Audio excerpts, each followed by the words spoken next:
Hey everyone, welcome back to the channel. Today, I'll guide you through how to get Meta AI image on Instagram. Let's dive into the steps. Step 1.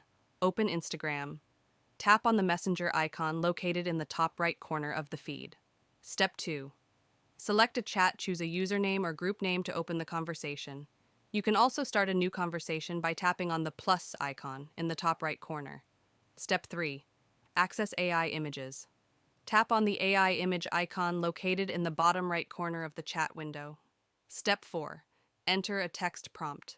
In the search field, enter a text prompt in English. For example, you can type something like, astronaut riding a horse in space. Step 5.